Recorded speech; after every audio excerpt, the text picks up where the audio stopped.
ఉన్నప్పుడు చేసినటువంటి అనేక అభివృద్ధి కార్యక్రమాలు, సంక్షేమ కార్యక్రమాలు మరి అమలైన తీరు, మరి దానికి ప్రతిస్పందనగా ప్రజలందరూ కూడా యావత్ గ్రేట్ హైదరాబాద్లో మొత్తంలో ఇటు సికింద్రాబాద్ పార్లమెంట్ కానీ, ఇటు మల్కాజిగిరి పార్లమెంట్ కానీ అన్ని అసెంబ్లీ సెగ్మెంట్స్లో మరి టీఆర్ఎస్ పార్టీ మాకు బీఆర్ఎస్ పార్టీ కైవసం చేసుకోవడం, అది కూడా భారీ మెజార్టీని నమోదు చేసుకోవడం ఆ ఒక పనితీరుకి నిదర్శనంగా కనపడ్డాయి. కాబట్టి ప్రజల్లో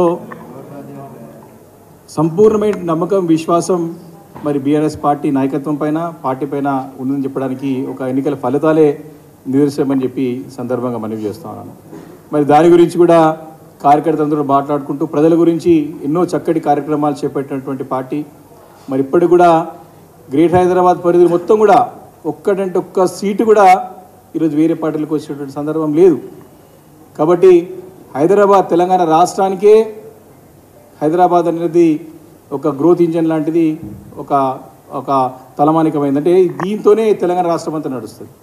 కాబట్టి ఇలాంటి హైదరాబాద్ నగరంలో మొత్తం అంతా కూడా మా పార్టీ బీఆర్ఎస్ పార్టీ స్వీప్ చేయడంలో మరి కేటీఆర్ గారి యొక్క పాత్ర చాలా కీలకమైంది, గణనీయమైందని చెప్పి ఈరోజు కార్యకర్తలందరూ అభిప్రాయపడడం జరిగింది.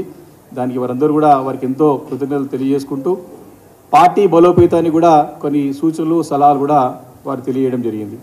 కాబట్టి తప్పకుండా వారు వాటన్నిటి కూడా పరిగణలోకి తీసుకొని మరి రేపు రాబోయే ఎన్నికల్లో, పార్లమెంట్ ఎన్నికల్లో తప్పకుండా మరి 3,55,000 మెజారిటీ ఆధిక్యం ఈరోజు బీఆర్ఎస్ పార్టీకి ఉన్నది. కాబట్టి గతంలో మరి అతి స్వల్ప కొన్ని ఓట్లతోని మరి కాంగ్రెస్ ఆ రోజు సీట్ గెలవడం జరిగింది. ఆ రోజు ఇదే పార్లమెంట్ సీట్కి ప్రాతినిధ్యం వహించినటువంటి ఇప్పటి ముఖ్యమంత్రి మరి రేవంత్ రెడ్డి గారు ఆ రోజు ఏమి కూడా చేయలేకపోయినారు. ఈరోజు వారి యొక్క సెగ్మెంట్లో ఇప్పుడు ఏ ఎన్నికలు జరిగినా సరే ఇక్కడ ఏం ఓట్లు వచ్చిన దాఖలు లేవు. ఆ రోజు నీకు ప్రజల గొంతుగా నవ్వుతాను, పార్లమెంట్లో పరిధిలో అనేక కార్యక్రమాలు చేపడతాను, మీ వాయిస్ వినిపెడతానని చెప్పి ఆ రోజు మభ్యపెట్టి ప్రజల్ని మరి ఏదో రకంగా వారు మాయ చేసి వారు ఓట్లు వేయించుకొని ఎంపీ అయ్యి 5 సంవత్సరాలు ఏమీ చేయలేదు. నేను ఇప్పుడైనా ముఖ్యమంత్రి అయ్యారు కాబట్టి ఈ పార్లమెంట్ ఒక అభివృద్ధి పైన వారు చిన్న చూపు చూడకుండా వారి పార్టీకి సీట్ రాలేదని చెప్పి ఒక కక్కకుండా మరి ఒక అభివృద్ధికి సహకరించాలని చెప్పేసి కూడా అక్కడ కార్యకర్తలతో కూడా అభిప్రాయపడడం జరిగింది. అంతేకాకుండా రేపు భవిష్యత్తులో అటు పార్లమెంట్ ఎన్నికల్లో ఇటు బీజేపీ పార్టీ, అటు కాంగ్రెస్ పార్టీ పన్నుతున్న కుట్రలను చూస్తూ ఉన్నాం. 2 పార్టీలు కలిసి మరి బీఆర్ఎస్ పార్టీని లేకుండా చేయాలని చెప్పి పన్నుతున్న కుట్రలు బహిర్గతం అవుతా ఉన్నాయి, రోజు రోజుకి ముందు పడుతూ ఉన్నాయి. ఈరోజు అలా స్పష్టంగా ఈరోజు కొన్ని పత్రికల్లో కానీ మరి అనేక ప్రత్యక్షంగా డైరెక్ట్గానే బీజేపీ పార్టీకి చెందిన నాయకులు డైరెక్ట్గా చెప్తా ఉన్నారు, మనం కలిసి ఉందాం, బీఆర్ఎస్ పార్టీని లేకుండా చేద్దాం, కేసీఆర్ గారి నాయకత్వం లేకుండా చేద్దాం, తెలంగాణ అస్తిత్వాన్ని చంపేద్దాము, తెలంగాణ లేకుండా చేద్దామని చెప్పేసి పడుతున్న కుట్రలు మరి ఒకటొకటి బయటపడుతూ ఉన్నాయి. కాబట్టి దాన్ని ప్రజలకు లోపుతో తీసుకెళ్లాలని చెప్పేసి కూడా ఈరోజు కార్యకర్తలందరూ కూడా పార్టీ అధిష్టానానికి తీసుకెళ్లడం జరిగింది. మరి అంతేకాకుండా మరి మనం చూస్తూ ఉన్నాం, గడిచిన కొత్త ప్రభుత్వం వచ్చిన తరుణంగా ఈ యొక్క 45 రోజుల్లో వాళ్ళు ఇచ్చిన హామీల గురించి ప్రశ్నిస్తే ఈరోజు మమ్మల్ని బెదిరించే విధంగా, మా పార్టీని బెదిరించే విధంగా వారు మంత్రులు కానీ, ముఖ్యమంత్రి గారు కానీ ఏ రకంగా వారి యొక్క స్టేట్మెంట్లు కానీ వారి స్థాయికి దిగజారి మాట్లాడుతున్నారో మనం చూస్తూ ఉన్నాం. ఒకటి స్పష్టంగా తెలంగాణ రాష్ట్రంలో మరి 3వసారి ఎన్నికలైన తర్వాత ప్రజల యొక్క తీర్పుని గౌరవిస్తూ మేమందరం కూడా ప్రభుత్వానికి సహకరిస్తాం. వారిని ఎందుకంటే ప్రజలు వారు తీర్పునిచ్చారు కాబట్టి వారికి ముందు తీసుకెళ్లాలని చెప్పి ఆలోచనతో ఒక నిర్మాణాత్మకమైన పాత్ర మరి ఒక అపోజిషన్ పార్టీగా మేము పోషిస్తామని చెప్పేసి అనుకున్న తరుణంలో వారు మమ్మల్ని రెచ్చగొట్టే విధంగా వారు ఇచ్చిన హామీలు నెరవేర్చడానికి వారికి ముఖం లేక, దారి లేక మా పైన నెప్పం మోపే ప్రయత్నం మొదటి నుంచి కూడా చేస్తూ ఉన్నారు. గవర్నర్ స్పీచ్లు స్టార్ట్ చేసుకుంటే ఈ రోజు వరకు అవే చేస్తూ ఉన్నారు. వారికి చిత్తశుద్ధి ఉంటే వారు ఇచ్చిన హామీలు నెరవేర్చడానికి ప్రయత్నం చేయాలి. కానీ తప్పులు ఎత్తి చూపి మరి గతంలో మరి ఈ రాష్ట్రాన్ని మరి అప్పుల పాలు చేశారనేటువంటి ఒక తప్పుడు ప్రయత్నం చేసి, ఒక తప్పుడు ఆరోపణ చేసి దాని యొక్క మరి అవి చూపి ఈ హామీల్ని కొట్టి ప్రయత్నం చేస్తానని చెప్పి స్పష్టంగా అర్థమవుతా ఉన్నది. మరి గతంలో ఇదే అసెంబ్లీలో మరి అపోజిషన్ పార్టీ లీడర్గా ఉన్నటువంటి మరి నాయకులు ఇప్పుడు ఫైనాన్స్ మినిస్టర్గా డిప్యూటీ సీఎంగా ఉన్నారు. ఆ రోజు రాష్ట్ర పరిస్థితుల గురించి వారికి ప్రతి ఒక్క అంశం పైన అవగాహన ఉన్నది. ప్రతి ఒక్క అంశం పైన వారికి సంపూర్ణంగా లోతైన అధ్యయనం, ఎందుకంటే అసెంబ్లీ చర్చలో ప్రతి ఒక్క బడ్జెట్ సమావేశంలో వారు ఉన్నారు. కాబట్టి తెలిసి వారు చేశారా, ప్రజలను మోసగించడానికి చేశారా, లేకపోతే అధికారంలో రావడానికి అబద్ధాలు చెప్పారని చెప్పే ఒక సమయం ఆసన్నమైంది.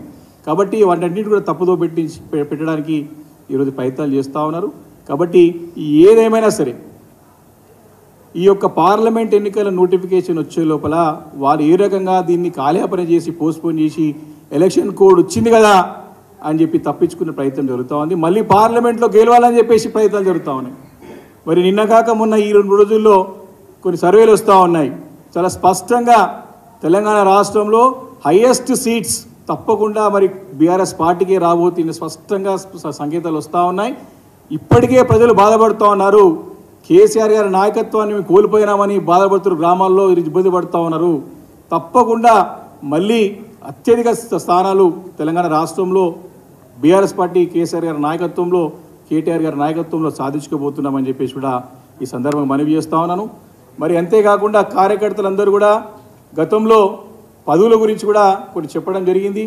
మరి దాన్ని కూడా దృష్టిలో పెట్టుకొని మరి కేటీఆర్ గారు స్పష్టంగా మరి గ్రామ స్థాయి నుంచి కూడా, క్షేత్ర స్థాయి నుంచి కూడా, జిల్లా స్థాయి, రాష్ట్ర స్థాయి వారికి, మండల స్థాయి, గ్రామ స్థాయిని స్టార్ట్ చేసుకుంటే మండల స్థాయి, జిల్లా, రాష్ట్ర స్థాయి వారికి అన్నీ కూడా పార్టీని పటిష్టపరచడానికి, మరి ఒక పార్టీని బలోపేతం చేయడానికి కార్యకర్తలు ఇచ్చిన సూచనలను కూడా పరిగణలోకి తీసుకొని తప్పకుండా అన్ని కమిటీస్ కూడా త్వరలోనే ఫుల్ఫిల్ చేస్తామని చెప్పి కూడా చెప్పడం జరిగింది. దాని కార్యకర్తలందరూ కూడా సంతోషాన్ని కూడా వ్యక్తం చేసే సంగతి కూడా గుర్తు చేస్తూ ఉన్నాను.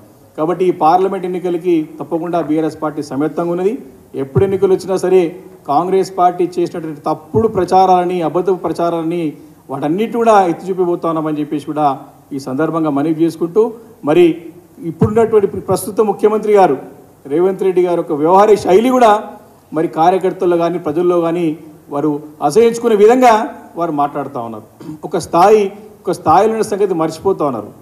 వారు ముఖ్యమంత్రి బాధ్యత చేపట్టిన సంగతి మర్చిపోయి ఇంకా కూడా వారు ఏదో గాలి మాటలు మాట్లాడుతూ ఉన్నారు. అది మంచి పద్ధతి కాదు. రాష్ట్రానికే కీడు చేసే, రాష్ట్రానికి అప్రతిష్ట పాలు చేసే విధంగా వారి వ్యవహారం ఉన్నది. ఇప్పుడు కేవలం వారు ముఖ్యమంత్రి అనే సంగతి గుర్తుపెట్టుకొని ఆలోచన చేసి మరి దేశ విదేశాల్లో పర్యటన ఉన్నప్పుడు కూడా రాజకీయాలు మాట్లాడి అక్కసుగా ఒక్కుతా ఉన్నారు. అది మంచి పద్ధతి కాదు. అది మానుకోవాలని చెప్పేసి కూడా మరి నేను మా పార్టీ తరఫున అందరు కార్యకర్తలు అభిప్రాయపడ్డారు కాబట్టి వారికి నేను సూచిస్తా ఉన్నాను, సలహా ఇస్తా ఉన్నాను. మంచి పద్ధతి కాదు. మీరు విదేశాలకు వెళ్ళినప్పుడు రాష్ట్రానికి ఏ పెట్టుబడులు తీసుకొస్తారు, రాష్ట్రాన్ని ఏ మోడల్గా తయారు చేసుకుంటా ఉన్నారు, అక్కడ ఉన్నటువంటి మన ఎన్ఆర్ఐస్ ఇన్వెస్ట్మెంట్ తీసుకురావడానికి ప్రయత్నం చేయాలి తప్ప అక్కడ వాళ్ళకి ఓట్లు లేవు, సీట్లు లేవు, అక్కడెళ్ళి వారి దగ్గర రాజకీయాలు మాట్లాడే ప్రయత్నం చేస్తూ ఉన్నారు. కాబట్టి ఇవన్నిటిని కూడా ప్రజలు చాలా దగ్గరగా గమనిస్తూ ఉన్నారు. మేము వారికి సమయం ఇవ్వాలి కాబట్టి మేము ఓపికతో ఉన్నాం, సహనంతో ఉన్నాం. అడగాల్సిన బాధ్యత మా పైన ఉంది కాబట్టి అడుగుతూ ఉన్నాం. ఏం ధర్నాలు చేయట్లేము, రోడ్లు ఎక్కలేము, ఏం చేస్తలేము. మీరు చెప్పిన మాటలనే గుర్తు చేస్తూ ఉన్నాం. దానికే తట్టుకోలేక ఎగిరెగిరి పడుతూ ఉన్నారు ఈరోజు మంత్రులు కానీ, మరి అటు ముఖ్యమంత్రి గారు కానీ, ఉప ముఖ్యమంత్రి గారు కానీ. కాబట్టి మేము అడిగే మీరు చూస్తూ ఉన్నాం. 200 యూనిట్ల వరకు ఎలక్ట్రిసిటీ బిల్ కట్టొద్దని చెప్పేసి కోమటిరెడ్డి వెంకటరెడ్డి గారు నవంబర్లో చెప్పినారు. డిసెంబర్లో అప్పుడు పిసిసి అధ్యక్షుడు ప్రస్తుత ముఖ్యమంత్రి గారు చెప్పినారు. అదే మాటను కేటీఆర్ గారు గుర్తు చేస్తే ఇప్పుడు ఉప ముఖ్యమంత్రి గారు దాని విధ్వంసకరమైనటువంటి ఒక ఆలోచనగా దాన్ని చెప్పడం సరైన పద్ధతి కాదు. ప్రజలకి స్పష్టత ఇవ్వండి. మళ్ళీ మీ పార్టీ నాయకుడు కూర్చొని మీరేమో మీ ఉప ముఖ్యమంత్రి వారేమో ఇది మంచి పద్ధతి కాదంటారు. మరి మీ పార్టీకి సంబంధించిన నాయకులే మళ్ళీ మాట్లాడుతూ ఉన్నారు. ఎస్ మేమే చెప్తున్నాం కట్టొద్దని చెప్తా ఉన్నారు. ప్రజలని అయోమయం చేస్తూ ఉన్నారు, రాష్ట్రాన్ని అయోమయ పరిస్థితి చేస్తూ ఉన్నారు. కాబట్టి అలా కాకుండా మీరు సరైన పద్ధతి, మీరు స్పష్టమైనటువంటి దిశానిర్దేశం చేయండి. మీరు చేస్తారా, చేయరా, చేస్తే ఎప్పటికప్పుడు చేస్తారు. అది చెప్పాల్సిన విషయం మర్చిపోయి పక్కన పెట్టి మమ్మల్ని ఏదో 100 మీటర్లు అంటే 100 మీటర్ల లోతున పాత పెడతారంట. కాబట్టి ఇది మంచి పద్ధతి కాదు. ప్రజాస్వామ్యంలో ప్రజలు తీర్పునిస్తారు, ప్రజల తీర్పు గౌరవించాలి మనందరం కూడా.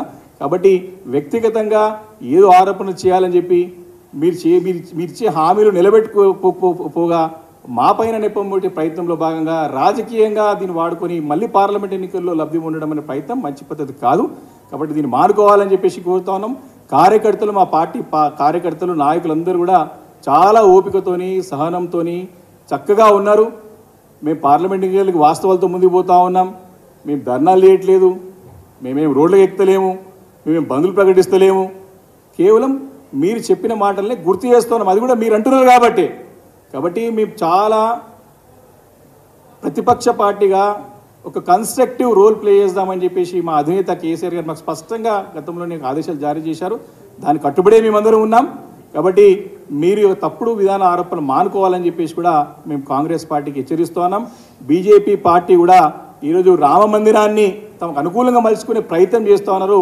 యావత్ భారతదేశంలో ఎక్కడ లేని విధంగా ఇక్కడనే వారు కొన్ని కొత్త మరి సాంప్రదాయాలు, సంస్కృతులను తీసుకొచ్చి దాన్ని ఓటు రూపంలో మలుచుకునే ప్రయత్నం చేస్తున్నారు. ప్రజలు దాన్ని గమనిస్తూ ఉన్నారు. దానికి ఎవరు కూడా తెలంగాణ రాష్ట్ర ప్రజలు చాలా చైతన్యవంతులు, అన్ని కూడా విషయాలు పైన సంపూర్ణ అవగాహన ఉన్నారు. కాబట్టి వాటికి వారి తోవ ఉండదు. కాబట్టి డెఫినెట్గా పార్లమెంట్ ఎన్నికల్లో నిన్న వచ్చినటువంటి ఒక సర్వేలో మంచి నంబర్ 1 స్థానంలో బీఆర్ఎస్ పార్టీ అధిక సీట్లు కైవసం చేసుకోబోతుందని చెప్పేసి స్పష్టంగా ఆదేశాలు ఇచ్చినాయి. కాబట్టి రిపోర్ట్స్ వస్తున్నాయి. కాబట్టి మినిమం 8 నుంచి మ్యాక్సిమం 12 సీట్లు ఖచ్చితంగా ఇస్తున్నామని రిపోర్ట్స్ వచ్చినాయి. మేము మ్యాక్సిమం సీట్లు 16కి 16 కొట్టాలని చెప్పేసి కూడా మంచి క్యాండిడేట్స్ కూడా సెలెక్ట్ చేసుకుని ముందుకు వెళ్ళే ప్రయత్నంలో ఉన్నామని చెప్పేసి కూడా మనవి చేసుకుంటూ మరి బీఆర్ఎస్ పార్టీ మరి క్షేత్ర స్థాయిలో రాబోయే రోజుల్లో బలోపేతం చేసుకుని తిరుగులేని శక్తిగా తెలంగాణ అస్తిత్వాన్ని కాపాడే పార్టీగా తెలంగాణ వాయిస్, తెలంగాణ గలం అంటేనే మరి మన పార్టీ కేసీఆర్ గారి నాయకత్వంలో. కాబట్టి మరి ఢిల్లీ స్థాయిలో మరి రాణించాలంటే, తెలంగాణ రాష్ట్రానికి హక్కులు న్యాయంగా రావాల్సిన వాటా తెచ్చుకోవాలంటే కేవలం బీఆర్ఎస్ పార్టీతో సాధ్యపడుతుంది తప్ప వేరే పార్టీతో కాదని చెప్పేసి కూడా కార్యకర్తలను అభిప్రాయపడడం జరిగింది. దానికి అనుగుణంగానే రేపు పని కూడా ప్రణాళిక రూపొందించుకొని